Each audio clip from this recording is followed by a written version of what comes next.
Hi hello ಹೇಗಿದ್ರೆ ಎಲ್ಲರೂ. ಇದು ಬಂದುಬಿಟ್ಟು ಮಂಡೇ ಮಿನಿ ಬ್ಲಾಗು. ಏನಪ್ಪ ವಿಷಯ ಅಂತಂದರೆ, ಇವತ್ತು ನಾನು ಮಾರ್ಕೆಟ್ಗೆ ಹೋಗಿದ್ದೆ ತರಕಾರಿ ತರಲಿಕ್ಕೆ. ಎಲ್ಲ ತರಕಾರಿನೂ ತಂದೆ. ಎಲ್ಲ ಅಂತಂದರೆ ನನಗೆ ಏನೇನು ಬೇಕು ಅಂದ್ಬಿಟ್ಟು ಅದನ್ನೆಲ್ಲ ತೊಗೊಂಡು ಬಂದೆ. ನಾವು ಚಿಕನ್ ಮಟನ್ ಎಲ್ಲ ಚೆನ್ನಾಗಿ ತಿಂತೀವಿ, ಸೊ ಹಂಗಾಗಿ ತರಕಾರಿನೂ ಅದೇ ಥರ ತಿಂತೀವಿ. ಯಾಕಂದರೆ ತರಕಾರಿಲೂ ಕೂಡ ಒಳ್ಳೆ ನಮಗೆ ಬಾಡಿಗೆ ಏನೇನು ಬೇಕು ಪ್ರೋಟೀನ್ಸು ವಿಟಮಿನ್ಸ್ ಎಲ್ಲ ಸಿಗುತ್ತೆ. ಹಾಗಾಗಿ ನಾವು ಚಿಕನ್ ಮಟನ್ ಮಾತ್ರ ಇಷ್ಟಪಟ್ಟರೆ ಆಗೋದಿಲ್ವಲ್ಲ, ತರಕಾರಿನೂ ಹಾಗೆ ತಿನ್ನಬೇಕು. ಮಕ್ಳಿಗೂ ಅದೇ ಥರ ತರಕಾರಿ ವೆಜಿಟೇಬಲ್ಸ್ ಎಲ್ಲ ತಿನ್ನಲಿಕ್ಕೆ ಕೊಡಬೇಕು. ಇವತ್ತು ನಾನು ಏನೇನು ತಂದೆ ಅಂತ ಬನ್ನಿ ತೋರಿಸ್ತೀನಿ. ಈಗ ಮೊದಲನೇದಾಗಿ ಎಲ್ಲನೂ ಸೋರೆಕಾಯಿ, ಆಲೂಗಡ್ಡೆ, ಎಲೆಕೋಸು, ಬೆಂಡೆಕಾಯಿ ಮತ್ತು ಹಾಗಲಕಾಯಿ, ಕ್ಯಾರೆಟು, ಬೀನ್ಸು, ಒಂದು ಸ್ವಲ್ಪ ಹಸಿಮೆಣಸಿನ್ಕಾಯಿ, ಶುಂಠಿ ಒಂದು ಅರ್ಧ kg ಅಷ್ಟು, ಒಂದು ಕಾರ್ನ್ ತೊಗೊಂಡು ಬಂದೆ. ಅದಾದಮೇಲೆ ಇನ್ನೊಂದು ಕವರಲ್ಲಿ ಸೌತೆಕಾಯಿ, ಟೊಮೆಟೊ, ಕ್ಯಾರೆಟ್ ಒಂದು ಸ್ವಲ್ಪ ತೊಗೊಂಡು ಬಂದೆ. ಇದು ಬಂದುಬಿಟ್ಟು ಮತ್ತು ಬನಾನ ತೊಗೊಂಬಂದೆ. ನಾನು ಬಜ್ಜಿ ಎಲ್ಲ ಮಾಡ್ತೀವಲ್ಲ, ಬಜ್ಜಿ ಮಾಡ್ಬೋದು, ಪಲ್ಯ ಮಾಡ್ಬೋದು, ಅದರಲ್ಲಿ ಸುಮಾರು ವೆರೈಟೀಸ್ ಮಾಡ್ಬೋದು. ಅದಾದಮೇಲೆ ಸ್ವೀಟ್ ಪೊಟ್ಯಾಟೊ ಕೂಡ ತಂದೆ. ಸ್ವೀಟ್ ಪೊಟ್ಯಾಟೊ ನಮ್ಮ ಮನೇಲಿ ಮಕ್ಕಳಿಗೆ ಕೊಡಲಿಕ್ಕೆ ಅಂತ ತೊಗೊಂಡು ಬಂದೆ. ಎಲ್ಲನೂ ಅಷ್ಟೇ. ಈಗ ನೀವು ತರಕಾರಿಗಳು ಮಕ್ಕಳಿದ್ದಾರೆ ಅಂದರೆ ಚಿಕ್ಕ ಮಕ್ಕಳು ಇವಾಗಲಿಂದನೇ ಅಭ್ಯಾಸ ಮಾಡಿ ಚೆನ್ನಾಗಿ ತರಕಾರಿ ಕೊಡಿ. ಮಕ್ಕಳು ಚೆನ್ನಾಗಿ ಬೆಳೀತಾರೆ ಮತ್ತು ಅವ್ರಿಗೆ ಅಭ್ಯಾಸ ಆಗುತ್ತೆ ತಿನ್ನಲಿಕ್ಕೆ. ನಾವು ಕೊಡೋದೇ ಇಲ್ಲ, ಅವ್ರು ತಿನ್ನಲ್ಲ ಅಂದ್ಬಿಟ್ಟು ನಾವು ಹಾಗೆ ಕೊಡದೇ ಇದ್ದರೆ ಅವ್ರಿಗೆ ಯಾವಾಗೂ ಅಭ್ಯಾಸ ಬರೋದಿಲ್ಲ ತರಕಾರಿ ತಿನ್ನಲಿಕ್ಕೆ. ಸೊ ನಾನಿವತ್ತು ಬಂದುಬಿಟ್ಟು ಎಲ್ಲ ತರಕಾರಿ ತೊಗೊಂಡು ಬಂದು ಅದಾದಮೇಲೆ ನಾನು ಎಲ್ಲ ಸಾರ್ಟ್ ಮಾಡ್ತಾಯಿದ್ದೀನಿ. ಫ್ರಿಜ್ಜಲ್ಲಿರೋ ಹಳೆ ತರಕಾರಿ ಎಲ್ಲ ತೆಗೆದುಬಿಟ್ಟು ಮತ್ತು ಹೊಸ ತರಕಾರಿನ ಫಿಲ್ ಮಾಡ್ಕೋತೀನಿ. ಹಳೆ ತರಕಾರಿ ಏನೇನಿದೆ ಅಂತ ನೋಡಿಬಿಟ್ಟು ಅದನ್ನು ಆದಷ್ಟು ಬೇಗನೆ ಇವತ್ತು ಮತ್ತು ನಾಳೆಗೆ ಉಪಯೋಗಿಸ್ಬಿಡ್ತೀನಿ. ಈ ಹೊಸದನ್ನು ಅದು ಹಳೆದೆಲ್ಲ ಕಂಪ್ಲೀಟ್ ಆಗೋದ್ಮೇಲೆ ಹೊಸದನ್ನು ಮತ್ತೆ ಸ್ಟಾರ್ಟ್ ಮಾಡ್ಕೋತೀನಿ. ನೀವು ಯಾವ ಥರ ಮಾಡ್ತೀರಾ ನನಗೆ ಕಾಮೆಂಟ್ ಮಾಡಿ ತಿಳಿಸಿ. ಅದಾದಮೇಲೆ ನಾನು ಮೊನ್ನೆನೂ ಬಾಳೆಹಣ್ಣಿನ ದಿಂಡು ತಂದಿದ್ದೆ. ಸೊ ಅದನ್ನು ಮಾಡೋಕ್ಕೆ ಆಗಲಿಲ್ಲ, ಹಾಳಾಗ್ಬಿಟ್ಟಿತ್ತು. ಸೊ ಹಂಗಾಗಿ ನೀವು ಅಷ್ಟೇ ತಂದಾಗ ನೀಟಾಗಿ ನೋಡಿಕೊಂಡು ಮಾಡ್ಕೊಳ್ಳಿ, ತುಂಬ ಒಳ್ಳೆಯದಾಗ್ತದೆ. ಬಾಳೆ ದಿಂಡಿನ ಪಲ್ಯ ಮತ್ತು ಬಾಳೆಕಾಯಿ ಪಲ್ಯ, ಬಾಳೆಕಾಯಿ ಬಜ್ಜಿ ಅದೆಲ್ಲನೂ ತುಂಬ ಒಳ್ಳೆಯದಾಗ್ತದೆ ಹೆಲ್ತ್ಗೆ.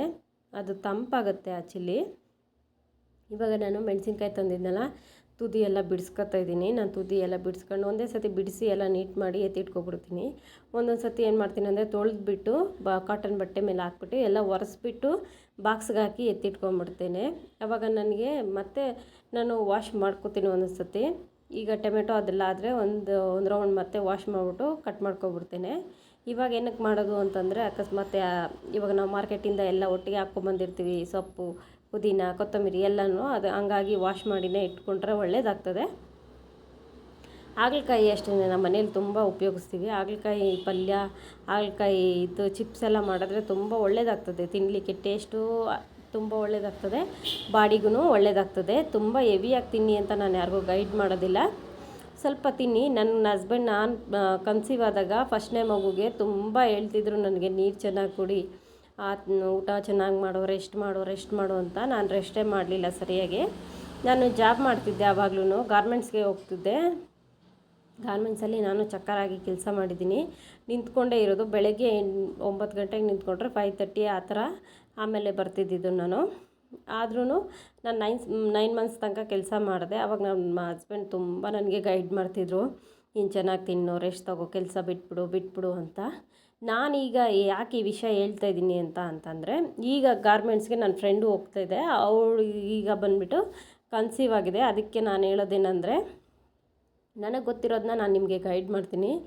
ಯಾಕಪ್ಪ ಅಂದರೆ ನಿಮ್ಗೆ ಉಪಯೋಗ ಆಗಲಿ. ಸೊ ಹಂಗಾಗಿ ನೀರು ಚೆನ್ನಾಗಿ ಕುಡೀರಿ ದಯವಿಟ್ಟು. ಯಾಕಂದರೆ ನನಗೆ ಆಗಿದ್ದು ಏನಪ್ಪ ಅಂತಂದರೆ, ಲಾಸ್ಟಲ್ಲಿ ನನಗೆ ಇನ್ಫೆಕ್ಷನ್ ಬಂದುಬಿಟ್ಟಿತ್ತು. ಹಂಗಾಗಿ ನೀರು ಕಂಪಲ್ಸರಿ ಈ ಬೇಸಿಗೆಯಲ್ಲಾದರೆ ತುಂಬ ನೀರು ಕುಡೀರಿ.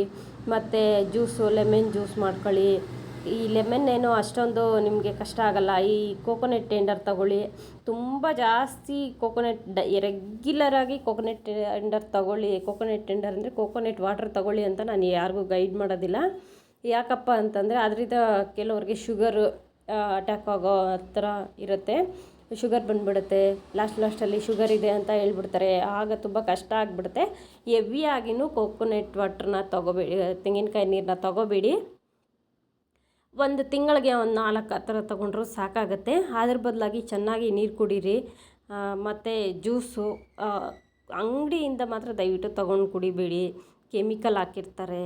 ಆಲ್ಮೋಸ್ಟ್ ನೀವು ಕನ್ಸೀವ್ ಆಗಿದ್ದೀರಾ ಅಂತ ಅಂದರೆ ಆದಷ್ಟು ನೀವು ಮನೆಯಲ್ಲೇ ಪ್ರಿಪೇರ್ ಮಾಡ್ಕೊಳ್ಳಿ. ಕಷ್ಟ ಆಗುತ್ತೆ, ಜಾಬ್ ಮಾಡೋರಿಗೆಲ್ಲ ಕಷ್ಟ ಆಗುತ್ತೆ. ಅದು ಯಾಕಂದರೆ ನಾನು ಜಾಬ್ ಮಾಡಬೇಕಾದ್ರೆ ನಾನೇನು ಮಾಡ್ಕೊಳ್ಳಿಕ್ಕೆ ಆಗ್ತಿರ್ಲಿಲ್ಲ.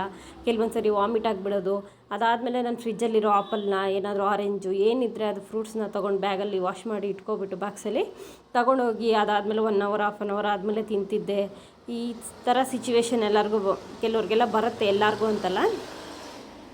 ಸೊ ಹಂಗಾಗಿ ನೀವು ಅಷ್ಟೇ ಸ್ವಲ್ಪ ಕರಿಬೇವು, ಮಗುಗೆ ಸೊಪ್ಪು, ತರಕಾರಿ ಆ ಥರದ್ದು ಚೆನ್ನಾಗಿ ಕನ್ಸೀವ್ ಆಗಿದ್ದಾಗ ತಿಂದರೆ ಮಕ್ಕಳು ಚೆನ್ನಾಗಿ ಬೆಳವಣಿಗೆ ಆಗ್ತಾರೆ ಮತ್ತು ಆರೋಗ್ಯವಾಗಿರ್ತಾರೆ. ತುಂಬ ಚೆನ್ನಾಗಿ ಕಲ್ಲರು ಬರಬೇಕು ನಮ್ಮ ಮಗು, ಆ ಥರ ಫೀಲಿಂಗ್ ಇರೋರಿಗೆ ನಾನು ಒಂದು ಒಳ್ಳೆ ಸಜೆಷನ್ ಅಂತ ಕೊಡ್ತೇನೆ. ಏನಪ್ಪ ಅಂತಂದರೆ ಬೆಳಿಗ್ಗೆ ಎದ್ದಿದ ತಕ್ಷಣ ನೀವು ಆದಷ್ಟು ಕ್ಯಾರೆಟು, ಬೀಟ್ರೂಟು ಇದನ್ನು ಉಪಯೋಗಿಸ್ಕೊಂಡು ಜ್ಯೂಸ್ ಮಾಡ್ಕೊಳ್ಳಿ. ಅದಾದಮೇಲೆ ಆ ಜ್ಯೂಸ್ಗೆ ಸ್ವಲ್ಪ ಹನಿ ಆ್ಯಡ್ ಮಾಡ್ಕೊಳ್ಳಿ. ಇಲ್ಲಾಂದರೆ ಹನಿ ಆ್ಯಡ್ ಮಾಡೋ ಅವಶ್ಯಕತೆ ಇಲ್ಲ. ಇದನ್ನು ರೆಗ್ಯುಲರಾಗಿ ಜ್ಯೂಸನ್ನ ಕುಡಿತಾ ಬನ್ನಿ. ಮತ್ತು ನೀವು ಲೆಮನ್ ಜ್ಯೂಸು, ಶುಗರ್ ಜಾಸ್ತಿ ಆ್ಯಡ್ ಮಾಡ್ಕೋಬೇಡಿ, ಲೈಟಾಗಿ ಶುಗರ್ ಆ್ಯಡ್ ಮಾಡಿಕೊಂಡು ಲೆಮನ್ ಜ್ಯೂಸ್ ಕುಡೀರಿ. ಇದನ್ನೆಲ್ಲ ಮಾಡ್ತಾ ಬಂದರೆ ನಿಮಗೆ ಬೇಬಿ ಅನ್ನೋದು ಚೆನ್ನಾಗಿ ಗ್ರೋತ್ ಆಗುತ್ತೆ ಮತ್ತು ಕಲ್ಲರು ಚೆನ್ನಾಗಿ ಬರುತ್ತೆ. ಏರ್ಸ್ ಎಲ್ಲ ಚೆನ್ನಾಗಿ ಬರಬೇಕು ನಮ್ಮ ಮಗುಗೆ ಅಂತಂದರೆ ಸೊಪ್ಪು ಎಷ್ಟು ಚೆನ್ನಾಗಿ ನೀವು ಸೊಪ್ಪು ತಿಂತೀರಾ ಅದರಲ್ಲಿ ನಾರಿನಂಶ ಜಾಸ್ತಿ ಇರುತ್ತೆ. ನಮಗೆ ಸೊಪ್ಪಿನ ಸಾಂಬಾರು ತಿನ್ನೋಕ್ಕಾಗಲ್ಲ ಅನ್ನೋರು ಸೊಪ್ಪಿನ ಪಲ್ಯ ಮಾಡ್ಕೊಳ್ಳಿ. ನಮಗೆ ಜಾಸ್ತಿ ತಿನ್ನೋಕ್ಕಾಗಲ್ಲ, ಸ್ವಲ್ಪ ತಿನ್ನಿ. ಈಗ 1 ಕಟ್ ಸೊಪ್ಪು ತಂದರೆ ಅದನ್ನು ನೀವು ಇಬ್ಬರೇ ಇದ್ದೀವಿ, ಹಸ್ಬೆಂಡ್ ಆ್ಯಂಡ್ ವೈಫ್ ಇಬ್ಬರೇ ಇದ್ದೀರಾ ಅಂದರೆ ಅದನ್ನು ಅರ್ಧ ಮಾಡ್ಕೊಳ್ಳಿ. ಅರ್ಧ ಸೊಪ್ಪನ್ನ ಉಪಯೋಗಿಸ್ಕೊಂಡು ಇನ್ನು ಅರ್ಧ ಸೊಪ್ಪನ್ನ ಎತ್ತಿಟ್ಕೊಳ್ಳಿ. ಈ ಥರ ಮಾಡ್ಕೊಳ್ಳಿ. ಸೊ ನಾವು ಮದುವೆ ಆದಾಗ ನನ್ನ ಮಗು ದೊಡ್ಡವನು ಹುಟ್ಟೋ ತನಕ ನಾವು ಇಬ್ಬರೇ, ಹಸ್ಬೆಂಡ್ ಆ್ಯಂಡ್ ವೈಫ್ ಇಬ್ಬರೇ ಇದ್ದಿದ್ದು. ಸೊ ನಾನು ತುಂಬ ಸತಿ ಹಂಗೆ ಮಾಡ್ತಿದ್ದೆ. ನುಗ್ಗೆಕಾಯಿ ಅಷ್ಟೇ 10 ರೂಪಾಯಿಗೆ 2 ಆ ಥರ ಕೊಡೋರು ಆವಾಗ 9 ವರ್ಷ ಹಿಂದೆ.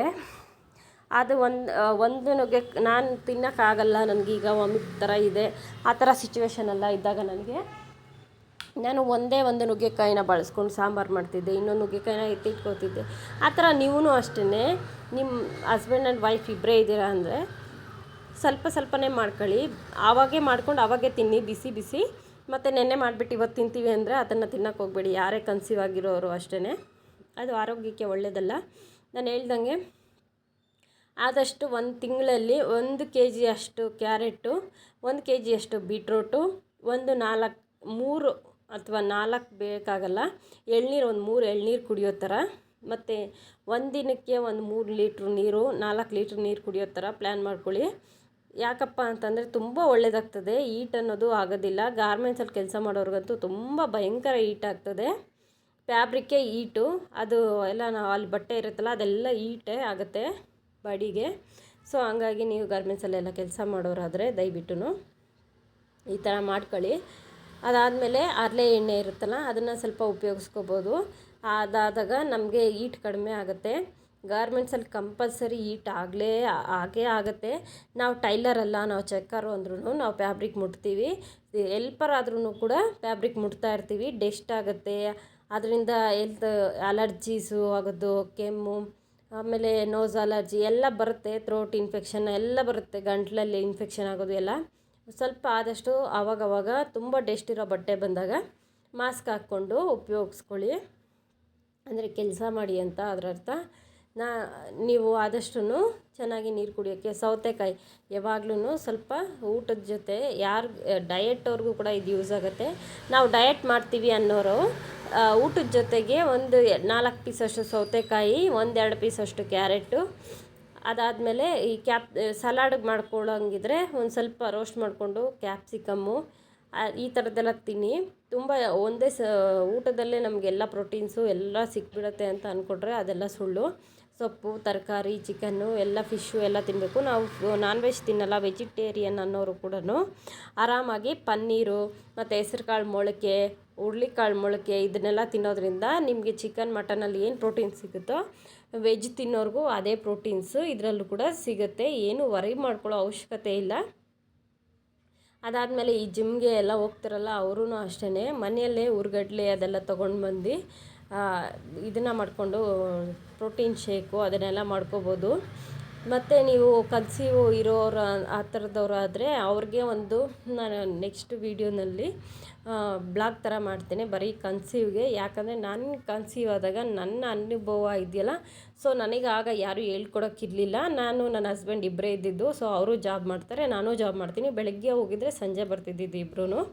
ಸೊ ನನಗೆ ಯಾವ ಥರ ಇದನ್ನು ಮಾಡ್ಕೋಬೇಕು, ನನ್ನ ಲೈಫ್ ಸ್ಟೈಲ್ನ ಯಾವ ಥರ ಚೇಂಜ್ ಮಾಡ್ಕೋಬೇಕು, ನಾನು ಕನ್ಸೀವ್ ಆಗಿದ್ದೀನಿ ಅಂತ ನನಗೆ ಆವಾಗ ಅಷ್ಟೊಂದು ಗೈಡ್ ಮಾಡೋಕ್ಕೆ ಅಂತಲೂ ಯಾರು ಇರಲಿಲ್ಲ. ನನಗೂ ಅಷ್ಟೊಂದು ಗೊತ್ತಾಗ್ತಿರ್ಲಿಲ್ಲ. ಯಾಕಂದರೆ ನನ್ನ ಮದುವೆ ಆಗಿದ್ದೆ ನನಗೆ 18 ವರ್ಷಕ್ಕೆ ಮದುವೆ ಆಗೋಯಿತು. ಸೊ 2 ವರ್ಷ ಆದಮೇಲೆ ಮಗು ಆಯಿತು. ಫಸ್ಟ್ ಟೈಮ್ ಅಬಾರ್ಷನ್ ಬೇರೆ ಆಗಿಬಿಟ್ಟಿತ್ತು ನನಗೆ. ಸೊ ಹಂಗಾಗಿ ನನಗೆ ಯಾರೋ ಗೈಡ್ ಮಾಡೋಕ್ಕೆ ಅಂತ ಯಾರು ಇರಲಿಲ್ಲ. ಸೊ ನಾವೇ ಮ್ಯಾನೇಜ್ ಮಾಡ್ಕೋತಿದ್ವಿ. ಅವರು ಬಂದುಬಿಟ್ಟು ಆಗ ಕ್ಯಾಬ್ ಓಡಿಸ್ತಿದ್ರು. ಕ್ಯಾಬ್ ಓಡಿಸ್ಬೇಕಾದ್ರೆ ಅವರು ನನಗೆ ಸಂಜೆನೂ ಬೆಳಿಗ್ಗೆನೂ ಯಾವಾಗ ಮನೆಗೆ ಬರ್ತಾರೆ, ಯಾವಾಗ ಹೋಗ್ತಾರೆ ಅದು ಕೂಡ ನನಗೆ ಗೊತ್ತಾಗ್ತಿರ್ಲಿಲ್ಲ. ತರಕಾರಿ ಎಲ್ಲ ನಾನೇ ತೊಗೊಂಡು ಬರ್ತಿದ್ದೆ. ಆವತ್ತಿಂದನೂ ನಾನು ತುಂಬ ತರಕಾರಿ ಎಲ್ಲ ತೊಗೊಂಡು ಬರ್ತಿದ್ದೆ. ಸಂಡೇ ಮಾತ್ರ ಇರೋರು ಮನೇಲಿ. ಸಂಡೇ ಇರೋರು ಅಂದರೆ ಆವಾಗ್ಲೂ ಜಾಬ್ ಮಾಡ್ತಿದ್ರು ಅವರು. ಸಂಡೇ ಮನೆಯಲ್ಲೇ ಕಂಪಲ್ಸರಿ ಇದ್ದೋಗ್ತಿರ್ಲಿಲ್ಲ. ನನ್ನ ಜೊತೆಗೆ ಅಂತ ಸ್ವಲ್ಪ ತಿದ್ಬಿಟ್ಟು ಚಿಕನ್ ಮಟನ್ ಎಲ್ಲ ಮಾಡಿಕೊಡೋರು. ತುಂಬ ಹೆಲ್ಪ್ ಮಾಡಿದೆ ನನ್ನ ಹಸ್ಬೆಂಡು. ಅದು ಇಲ್ಲ ಅಂದಿದ್ರೆ ನನಗೆ ಜಾಬ್ ಮಾಡೋಕ್ಕೆ ಆಗ್ತಿರ್ಲಿಲ್ಲ. ಅವರು ಚಿಕನ್ ತಂದರೆ ನನಗೆ ಚಿಕನ್ ಎಲ್ಲ ಮಾಡೋಕ್ಕೆ ಬರ್ತಿರ್ಲಿಲ್ಲ. ಸ್ಟಾರ್ಟಿಂಗ್ ನನ್ನ ಮದುವೆ ಆದಾಗ ನಮ್ಮ ಮನೆಯವರೇನೆ ನನಗೆ ಚಿಕನ್ನು ಮಟನ್ ಎಲ್ಲ ಮಾಡಿಬಿಟ್ಟು ಅದಾದಮೇಲೆ ಅನ್ನಕ್ಕಿಟ್ಟು ಅಂತ ಹೇಳೋರು. ಕೆಲವೊಂದು ಸತಿ ನಾನು ಕನ್ಸೀವ್ ಆದಾಗ ನಾನು ಅಡುಗೆ ಮನೆಗೆ ಹೋಗ್ತಿರ್ಲಿಲ್ಲ. ನನಗೆ ಮಾಡೋಕ್ಕಾಗ್ತಿಲ್ಲ ಅಂತ ಹೇಳ್ತಿದ್ದೆ. ಸೊ ಆ ಟೈಮಲ್ಲೆಲ್ಲ ನಾವು ಹೋಟ್ಲಲ್ಲಿ ಒಂದು ದಿವಸನೂ ತೊಗೊಂಡು ಬಂದಿಲ್ಲ. ನನ್ನ ಹಸ್ಬೆಂಡೇ ಹೆಲ್ಪ್ ಮಾಡ್ತಿದ್ರು. ಅದಾದಮೇಲೆ ನಾನೇ, ಇಲ್ಲಾಂದರೆ ಅವರು ಸಾಂಬಾರೆಲ್ಲ ಮಾಡಿಟ್ರೆ ಹೋಗ್ಬಿಟ್ಟು ಅನ್ನಕ್ಕಿಟ್ಬಿಟ್ಟು ಈಚೆ ಬಂದುಬಿಡ್ತಿದ್ದೆ. ಆ ಥರ ಮಾಡ್ಕೋತಾ ಇದ್ವಿ ಇಬ್ಬರು ಸೇರಿ. ಏನಕ್ಕಪ್ಪ ಈ ವಿಷಯ ಎಲ್ಲ ಹೇಳ್ತಿರೋದು ಅಂತಂದರೆ ಸುಮ್ಮನೆ ಅಲ್ಲ. ನೀವು ನಿಮ್ಮ ಹೆಂಡ್ತಿ ಈ ಥರ ಸಿಚುವೇಷನಲ್ಲಿ ನೀವು ಹಸ್ಬೆಂಡ್ ವೈಫ್ ಇಬ್ಬರು ಇದ್ದೀರಾ, ಆ ಹುಡುಗಿನೂ ವರ್ಕ್ ಮಾಡ್ತಾಯಿದೆ, ನೀವು ವರ್ಕ್ ಮಾಡ್ತಿದ್ದೀರಾ ಅಂದರೆ ಅವಳಿಗೂ ತುಂಬ ಸ್ಟ್ರೆಸ್ ಆಗುತ್ತೆ. ಸೊ ಹಂಗಾಗಿ ನೀವು ಹಸ್ಬೆಂಡ್ ಅಂತ ಇರೋರು ಹೆಲ್ಪ್ ಮಾಡಲಿ ಅಂತ ಈ ವಿಡಿಯೋನಲ್ಲಿ ನಾನು ಇದನ್ನೆಲ್ಲ ಹೇಳ್ತಾಯಿದ್ದೀನಿ.